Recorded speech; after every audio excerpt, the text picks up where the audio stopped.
Hello and welcome to the Game On Expert Interviews. I am Jean Berry. I am your game inventor mentor and intuitive business coach. Coaches and authors hire me to create games, fun, and creative alignment inside of their businesses. So I'm thrilled to bring to you some incredible experts that help you grow both spiritually and in your business. And today I am absolutely giddy with excitement because our expert today is a speaker, musician, artist, and advocate for cosmic self-love. Ellie Berry is an advocate for the LGBTQ community and shifts conversations around being queer and trans in the world today. In addition, she is an accomplished artist, scientist, and educator, and speaks what it is to be human and together in this world. Her music is emotional and energetic connection to our holistic creation and our inner selves, all coming together as invitations to conversation that open up new thought patterns. And in all transparency, she is also my daughter. And I am thrilled to have her here today. Welcome, Ellie. Hi, hello. It's me, Ellie B. So happy to be here. Well, I was really excited to have you on and interview you. And we're already getting comments, so thank you for that. But so glad you guys are all here. Truth bumps is what they're saying. Truth bumps, we're here. So when I first thought, really, I need to interview Ellie, I was so excited to have you here and simply talk about self-love. And yet there's so many different parts of you and what you do. So I do want to start there though. And I'm curious, what is cosmic self-love? I think there's this term that I've happened upon very recently, and it's enlightenment, which is one that's tossed around fairly often.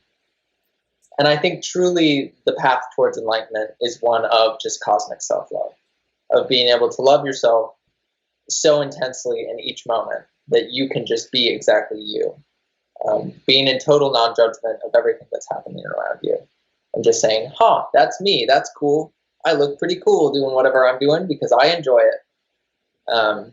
And I've happened upon this journey through my queerdom, through my transness, but also I found other people that I recollect with this journey in Buddhism, in certain circles of Christianity, in Hinduism. As well as, those are just naming the big ones, but also in each person's individual belief system creation, the creation of the world within you. So, self-love is something that you don't know that it can change your life so immensely and so profoundly. But it's all you can do. Well, and of course, I know your story very intimately. And of course. And I know that people who are watching here would like to know a little bit more about your journey and what had you come to this place of self-acceptance, self-love in a very non-traditional path. So can you tell us a little bit about your story and what brought you here to this moment in time? For sure. There definitely is a place and a period in my life that was a definite crescendo in this story. But I think everyone who goes through a very, I'm going to talk for myself, not everyone. All right. Growing up in white suburbia in these places that it wasn't rewarded to be different. It wasn't rewarded to be unique. I feel like even, me looking at America now through my adult lens, I get to see how unrewarding we are of uniqueness and bravery of just having the courage to be the most you. And so through that journey, coming out of Minnesota, I moved to Laramie, Wyoming. And so I lived in suburbia my whole life, and I was like, I'm going to go to the exact opposite. I'm going to go to desolate America. But as we know about Laramie, Wyoming, that's also where Matthew Shepard happened. The shock that happened throughout the world on gay rights. And so I get to come out as trans, as other, in the most, in one of the most straight line places. And so it was a really profound experience to what it took for, like, I've had people give me death threats to my face of like, I'm going to kill you. And it's like, whoa, how do I keep loving myself even when there's people actively in the world that are like, I don't like you. I don't think you deserve to live. And so it's really profound to be able to sit in that place of just like having people who don't like you and are so vocal and visible about it. And yet just being like, you know what? I don't give a shit because I am so happy. I am so happy to be me every day because I wasn't able to be that person. I had to pretend to be someone else for my entire life. And it's so much more worth it to be exactly me now as a woman. That's beautiful. And I know that people have questions as we go along. And if you're watching today, either now or in the replay, and you have questions for Ellie or what we're talking about or self-love or what even takes to get there, please go ahead and type your message into the chat. If we can get to it, I will pose them to Ellie. If not, we'll answer them afterwards in the chat feed as well. Welcome, welcome, welcome. Thank you so much, all of you, for popping on here live and giving a bunch of love. We're getting lots of hearts, Ellie. So. Oh yeah. So this is incredibly the only emoji cool. I ever want to see. See those hearts. Beautiful. And so I want to talk about like everything. And so if you're watching here and you want to know more about Ellie's story, we could absolutely go there, but I'm ready to cut, because I know her story. Right. And I know that part of this story and the transition for you of feeling your feminine, female energy was augmented through music. It was augmented through meditation practices. It was augmented through some of the darkest times that you had that then allowed you to see yourself as good enough. So can we talk a little bit about any one of those, like pick one? Yeah. I think the direction I'm kind of excited about in this particular moment is talking about the endeavor that is Void Walker, which I think is a very beautiful title to the work that I do in my world, the journey in between living a life in the void. But that's also particularly where I go with my music. For anyone who has been told not to feel something or has not been allowed to feel their emotions, you start to push parts of yourself away and out of your life.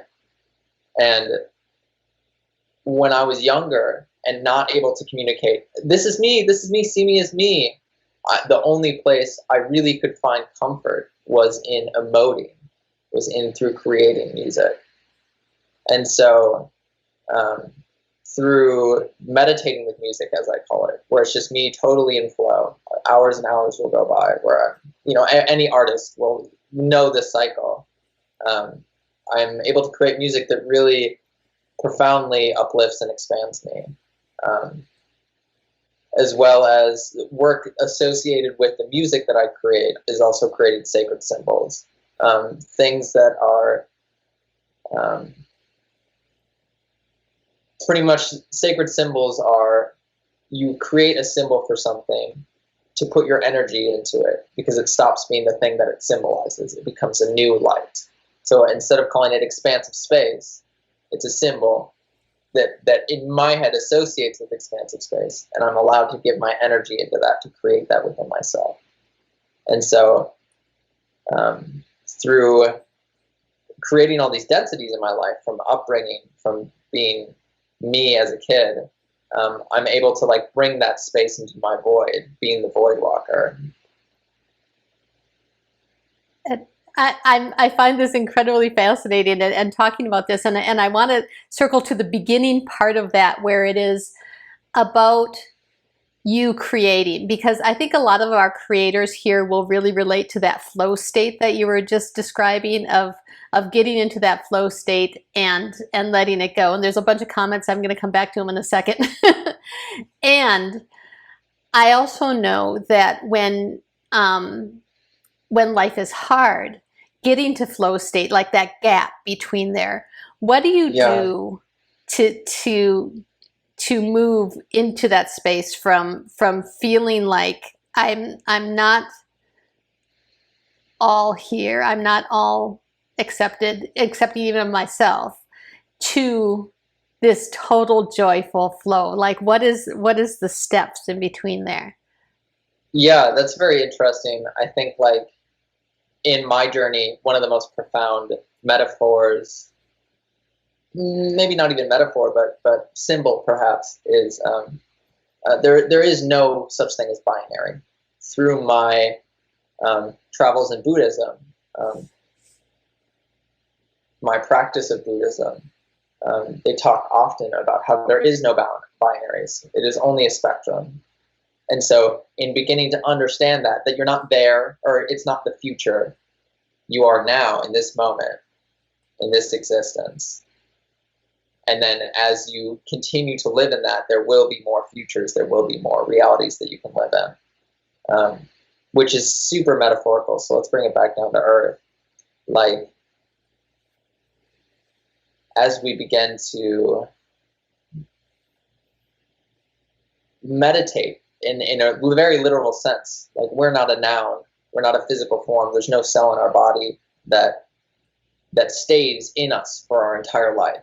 Everything is cycled through, which means there's nothing that literally makes you except for your breath in this moment. So by breathing, by sitting in whatever you call meditation, that could be cooking food, but meditation and just focusing on your breath, focusing on that flow state begins to permeate throughout every part of your life, every particle of your existence. Absolutely. And I think that one of the things that we've talked about through the last few years is that, yes, one of the ways you can label who you are is transgender. However, you don't use that as something that defines you. Like, some people are curious, right? And yet when you tell them, she, her, please, like this is what I say, she, her, that this is not in the end the things that define you. And I hear you say that living inside this expansiveness that is breath, like that is who we are as people on the planet. Like, it's this bigger conversation. We're not saying, okay, I'm going to define you because you're an artist. I'm going to define you because you're a musician. I'm going to define you because you're binary in this one sense. Like, this is the one thing I see about you. And so I'm going to totally define you by that one thing. Yeah. And as we know, like, as we're all learning, is the most interesting thing about me is not what's between my legs. And it never will be. Like, I got a degree in entomology. I studied parasitoid wasps. Like, that is, well, obviously I'm psyched about it because I studied it, but like, that is so cool. Ask me about that. Ask me about dust. Ask me about the bacteria living on your body. You know, these things that I like have researched so intensely. And so it's like, yes, although I identify as woman, that is not even close to what actually represents who I am. There's no binary in that. Even though I claim woman, it's because it's a word that's important to me. So it's like stepping into the space of, like, you can be you, exactly who you are, no matter what. Right. Absolutely. Okay, so I want to go back to some of the comments because I want you to hear some of the things and some of the love. And so Astrid says, I love to hear your take on how you claimed your belief and trust in you when your body was telling you and you are not, you know, this or that. Like, you get to say, you know, like, totally. And music, meditation, augmenting ourselves, yes. And she said, I just danced for the same reason, like, because I dance. That's what happens when I'm in this flow state. For sure. your body will start doing the things that you just naturally, your world will start to connect. That's how you know you're in flow state. Yep. Which and is then, really cool. Yep. Onto sacred symbols.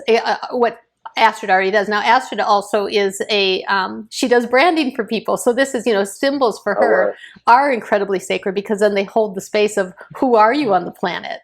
Like, how can they hold that as well? That's amazing. For sure. Well, and even, I'm wearing a necklace. I don't know if you can quite see it. It's kind of shining. I started a podcast. I started a podcast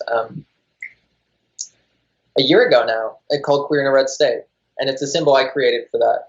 And so it's really cool to see other people stepping into, or already having that knowledge of like, this is my superhero signal. This is why I wear it on my neck, because it powers me, which is really cool. Okay, so Astrid's saying, I don't know what binary actually means. Oh, for sure. So binary was created with computing.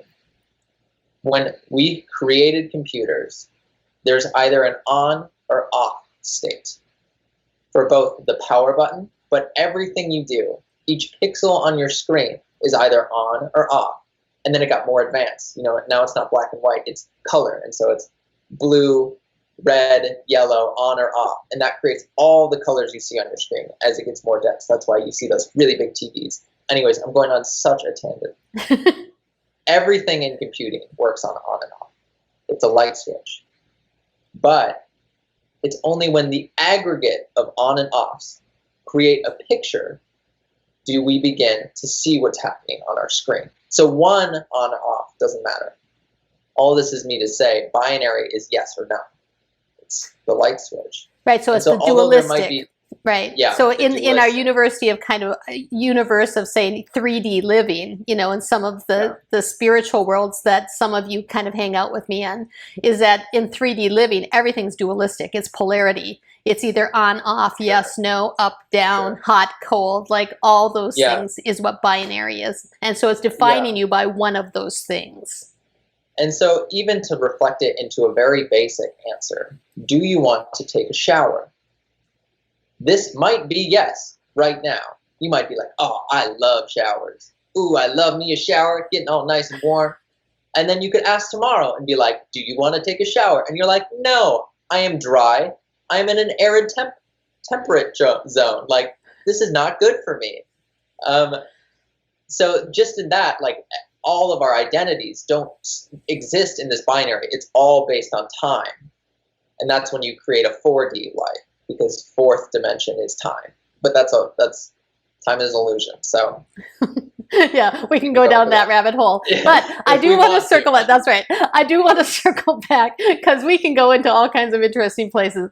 But I do actually want to circle a little back to entomology, since you brought it up, because you actually have a really cool way to talk about how bees find flowers.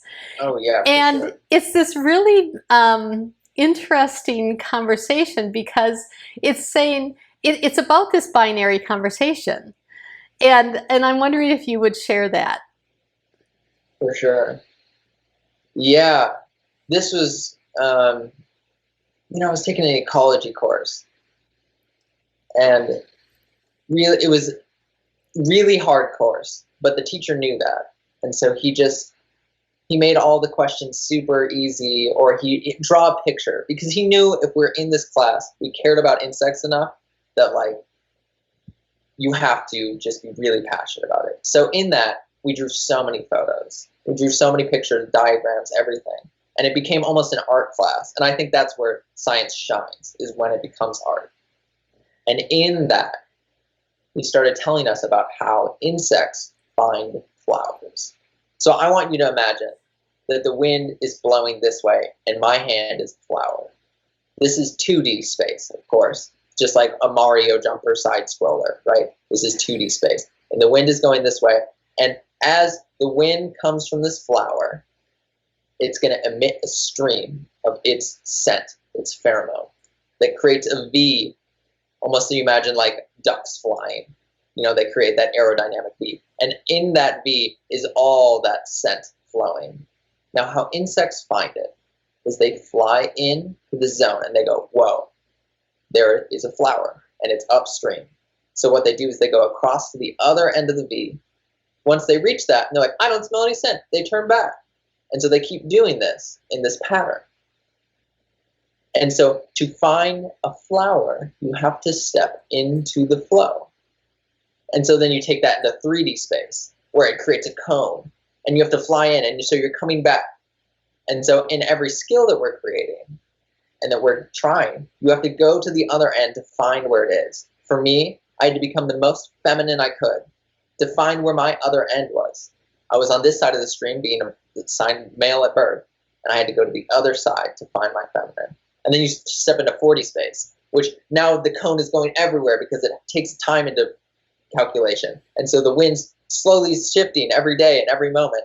And so in that, the bee is constantly flying, the insect finding the flower is constantly flying in this cone to find the flower. But in the journey is where we do our living. Flower is death. Flower is the end of that skill. Flower is some eventual end that is coming. But we don't see that in life. We never know. You can't know. It will always be unimaginably better than you can imagine. So living in the flow. Beautiful. Well, right. And I love how you started to pull in what for you personally what that meant then is that as you went on your trans journey, and then I find that I hear you also for any queerdom journey, and queerdom is where you feel, LGBTQ, any one of those initials, like you feel any one of those and you're not sure what it is yet. And so that you're flying through the stream, and so like Ellie said, she's like, well, then I'm going to go really feminine. How does that feel? Okay, well, we can go to ruffles and lace and everything else, and then we come back. And then you say, well, how did that feel? And then we go back and maybe even total maleness, and we're going to wear, a total male outfit and put on our total macho thing and say, well, how does that feel? Well, somewhere in the middle is where we feel what feels amazing. And living in that flow that really aligns with you. Yeah. And so then noticing when you hit the other end too. Some people are like, oh, I stepped out of the stream. How am I ever going to get back in? It's like, no, you did it. To go in and come back out, that means you came out on the other side. Turn back. Do something, keep going. Go at it again. It's not going to look ever like it ever did. Yeah. Super cool. I love that. So I know that I know lots of people have lots of life metaphors and that, and they'll understand this in and out of the flow, and I think this is what we do in our whole lives is finding the edges of what really works for us. And one of the things that you have been flowing in, which is incredibly cool and beautiful, is some spoken word and poetry. For sure. And we were talking about this expansive breathing space, who we are in the universe. And you've written a lot of cool pieces, but I'm wondering if you have something that you can share with us today. Yeah, I totally do. Right in front of me. I'm so excited to read it for you. Excellent. You know what? I'm just not even going to predicate it. I'm just going to go into this poem. Allow space for expansion, for untrepidated movement. Neither step nor shoe lay waste to the fervent soul. Oh, please, by all means grow old. Just know that age is an illusion. Can a muscle ever degrade? Or is it the organism that dies around it? When does it become reasonably deniable that it's the brain, not the body, that stops learning? So stern, yet so certain that not all bodies are worthy. Silver spoons, Slurpees never lifted the curtains to the history of those who are still beaten. Speak, not be spoken, when those who see power talk down to you. Create, mold, and sculpts a space for unabridged expansion.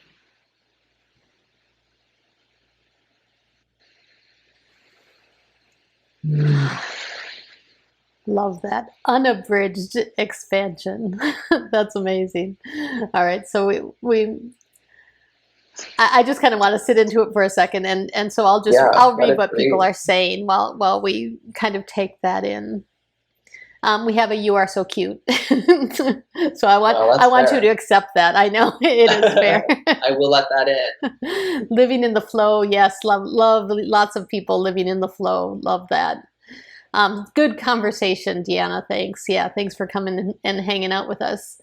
Kelly has a question. Ellie, do you ever feel you made any mistakes or have any regrets, or do you just go back in the flow? Just in general, like do you find like you feel like I went too far, come back, or or do you just get back in the flow?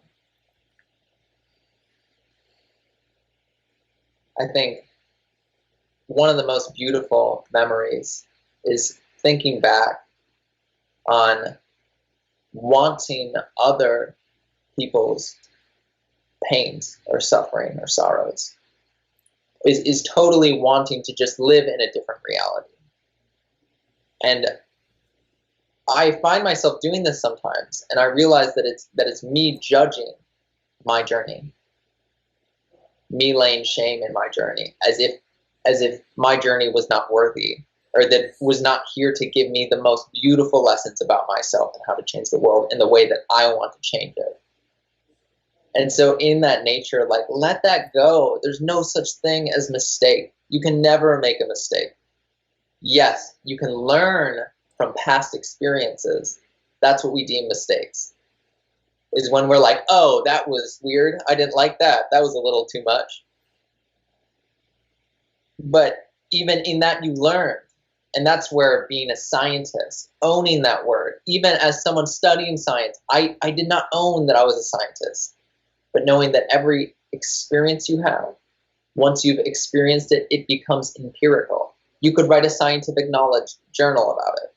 It becomes empirical to you. And so mistakes, not a thing. Cancel mistakes. I love this so much because it really is then taking this total artist scientist as, a lot of times I think in this society we see scientists as the opposite of artists, which is kind of funny because science is actually not a proven art. Right. Well, there was no separate word until the 1500s.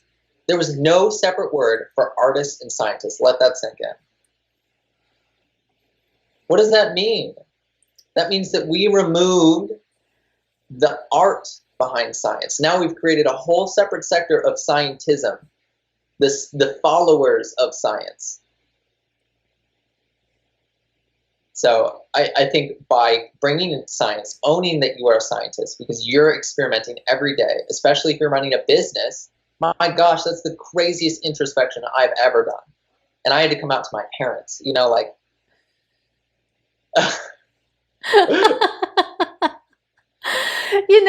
I think that is just so fascinating because, of course, from my point of view, I'm like, but why was that hard? I'm like, I love you, sweetheart. I love you. I still love you. Yeah. But no, I get it. I get it. I think that this is the whole experience that we are having on inside the LGBTQ spectrum and even in the queerdom spectrum is that we are having this conversation that there is something wrong. Right. The whole psychological field. I have an issue when people try to describe my worldview and how I interact with the world without my input. I have been diagnosed. I have had the labels. I have been called an idiot. And the R word that I don't say, right? Like, I've been called stupid because of the way that I interact with the world. But it blows my mind that there's this whole psychological field that is like just not written by people who experience it. I want to read a book about anxiety from someone who experiences anxiety, who has gone down that well. I don't want to be like, oh, and people who might experience anxiety might have constipation. And you're like, oh, cool. Thank you, dude, from a white room. Like, live a life. I'm not going to take drugs for that. This is just how I interact. I'm kind of stressed out. I have a lot of stuff coming into my brain at all times, and that's okay. Let me go on that bit. There we go. So we had a beautiful poem. Like, people loved your poem, so yes. Ooh, yeah. And love that. Spirit says there are no mistakes. Ooh, Lois. So Lois is a spirit channeler, and she says Gandhi's spirit floated behind you, Ellie. Ooh, yeah. He says such wisdom from you. Love, love, love. So Right. in that same vein. Gandhi and nonviolence. Indeed. Good stuff. Staying above labels and diagnosis. Absolutely. Truth is listening to ourselves. Yeah. Yeah. And I'm not saying that they're bad, right? Some models are all models are useful. Oh, sorry. Some models are useful, all are wrong. There it is. Some models are useful, all are wrong. That's the science thing of, yes, we can look at this, where are the reindeer in this climate? But know that it's not going to predict that a reindeer is right there. So it's like, I don't know why I brought that up. And one with a red nose. Right, for sure. Yeah, like, sorry, I got excited there. All right, Deanna says, yes, if we listen to the people who have actually experienced something and share our own authentic experiences, it will genuinely help us to understand each other. Yeah, I think I'd love to talk with you about this, but I've been stepping into, with my business, creating inclusive business ideals. I used to have been thinking that I have to create a gate and then let people into my gate, creating that exclusivity. You can't get in my club. And so I've been trying to step into this not expecting and receiving world. Tell me more about that experience. Yeah. Well, and I love this because I do want to talk a little bit about your business too, because this is, it's fascinating to say, so can you make a business out of self-love? Sure, sure. Of course you can, because it's about that shared experience, and it's about what the world really actually in the end craves. And how do we not then create an exclusive club? Like you said, I love this of how do we be inclusive? Did I say inclusive? Exclusive. I said the wrong word. Creating an exclusive club and putting words inclusive. Are not our first but making it a way for everyone to experience that. How amazing would that be? And creating a container for that people can find a way to experience self-love from someone who clearly went through the places of not having self-love. Yeah, it's been really beautiful. Recently, I've been stepping into a partnership that is unconditionally loving. And this has taught me the world of how do I create a community that's centered around my self-love, and that all the giving that I do is just an extension of me loving myself. Who are the people I can be around and who can receive me and all of me? And so it's been really cool to step in. How do I create this into my business design? Like, how do I just radiate so bright and do things that make me feel so loved and so fulfilled that it also becomes how I interact with the world? Absolutely. Thanks for interpreting this, Astrid. She said, an exclusive, inclusive club. Yeah. Yeah, and it's so funny, especially coming from the queer community. It's so funny that I'm thinking even exclusively, like, where did that come from? That's not me, like, even working through the shame of that, like, I don't do that. I'm so inclusive. Look how I interact with, and it's like, oh, You're right. Right. I'm not keeping a gate of people, you know. Make it accessible. Make it Yeah. accessible. Create expansive space. So you've actually created some cool things, though, in that vein. Inside of my last creation quest, the Paint Your Portal, you actually created some generative music that we used called Music to Paint To. That was incredibly cool. And it was this generative experiential music. And the way I described it, and I'm curious how you'll describe it, is that it doesn't have a point, and so it allows you to stay in the flow. Yeah. And so how do you create music that doesn't have a crescendo? For sure. So what's interesting is a lot of the music we hear is to elicit emotion, is to take you on a roller coaster of up, down, you know, the hero's journey. A good song will take you on the hero's journey about love, we can go into that.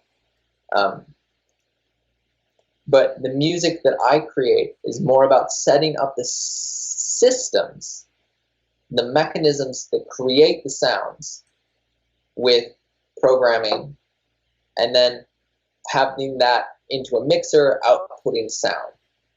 All different flows, all different notes, all these different things that is created into an experience. So it's not about the start and end. It's about the system creating a journey. You're experiencing the music being made just as I experience the music being made. There's no difference between what you're hearing and what I'm hearing when I'm creating this music.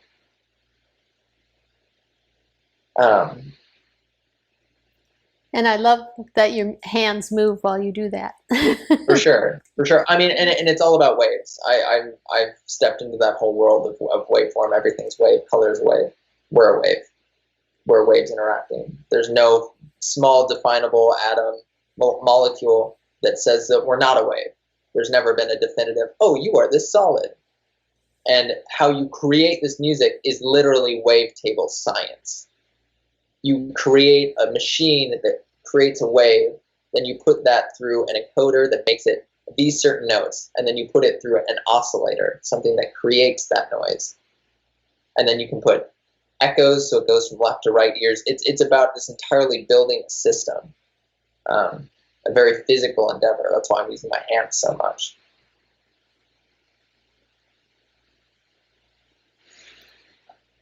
So I'm just thinking about that music and how people can live inside of that flow in that same kind of system, like creating. And so what I hear you saying is creating the systems that have you stay in flow. So kind of circling back to this question that we started at the beginning is, how do you get back to flow?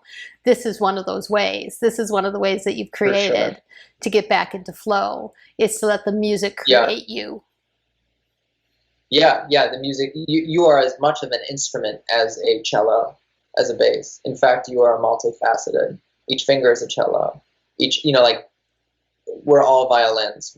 I keep going to string instruments because that's where I learn music. But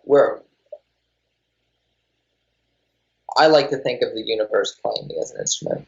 And so that's why I really don't see mistakes, because they all are, you know, even in moments where I become injured from negligence or just like pushing myself too hard. It's like, oh, okay, I really needed to learn that. I really needed to be in that space to learn that. That's beautiful. That's beautiful. Yeah, but you can find that on my website. You can find this generative music. Sure. So I've been looking for, I forgot to pull your link for your meditation up here, but Ellie, I will grab it and I will get it here in the feed in just a hot second. But Ellie actually has created a really beautiful meditation for all of you. And you can find it right on her website. It is the Palace Meditation. She takes you through this really very cool journey to find you, to find the rooms of you, and to find this beautiful castle that houses you. And she has that right for you right on her website, and I'm really excited for you to be part of that, because it is an extraordinary journey. Yeah, thank you. Do you want to, can you tell them a little bit more about the journey itself? Yeah, I'd love to. When I was in college,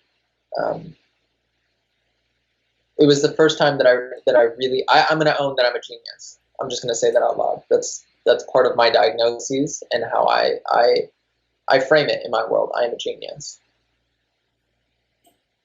And high school, although it was difficult for me emotionally, was not a very like intensive brain thing. I had different brain things going on at the same time, which made it really, my eyes didn't work. I was effectively dyslexic, all of this stuff. But stepping into college, it was the first time that I really had to just sit down with myself and just think for hours and hours and hours, just parsing through, creating systems. And in that, I started recognizing what I now have the terminology for, which is called a memory palace. This is a space that exists within the void, within yourself, between your organs. There's no place that we can define in the body that is consciousness. So it exists inside of the void.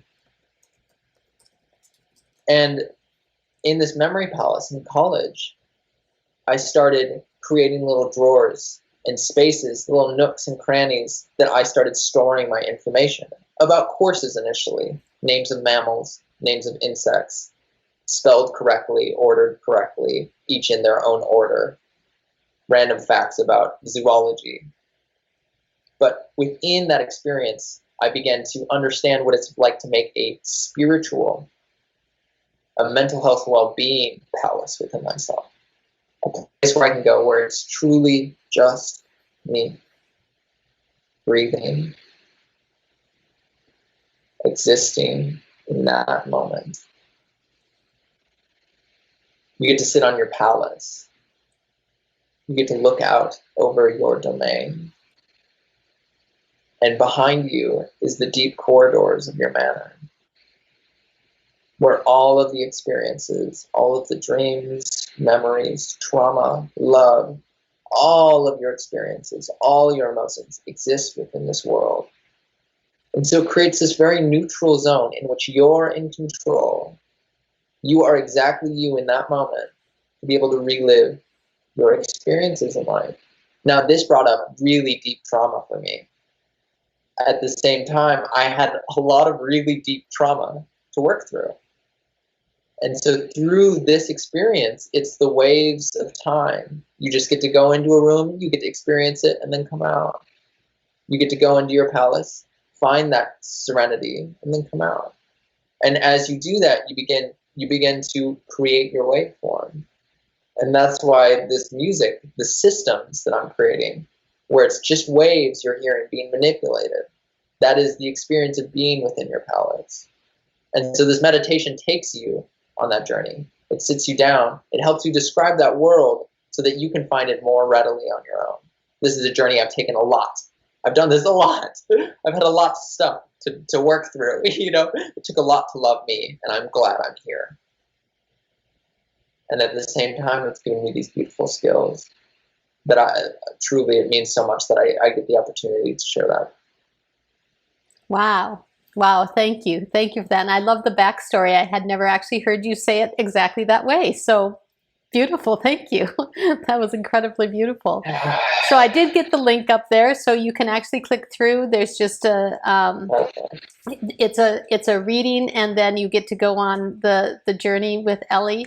And it's really quite beautiful. I will also find the link to the music to paint to. When I grab that, I'll put this here in the links as well. Thank you for hanging out with me. And like, we could probably talk all day about all kinds of things. We do most days. So. We do. It's true. And if people want to just find your website, it's Elizabeth Allen, Allen Berry, BERRY.com. ElizabethAllenBerry.com. That is your full website. Also, if they would like to find Ellie's podcast, it is on all podcast channels, Queer in a Red State. There are some incredibly beautiful stories there as well to get to know more about Ellie and get more into her world. So thank you. Thank you. Thank you. Yeah, thank you. I love these. I just feel like your world is watching me behind you with that painting. I'm just like mesmerized by your whole being. So it's so great to just get to experience this interview with you. Oh, such a wonderful man. I love you. I love you. And we'll see all you guys too. Thanks for hanging with us. And I love all of you too. For being on our insider conversation here today and being so amazing. You guys are beautiful and fabulous. Thanks for hanging out with us. If you're watching this later and you have other questions, go ahead and post those below. Thank you, thank you, thank you. So glad for being here, and we'll see you all soon. Bye. See ya.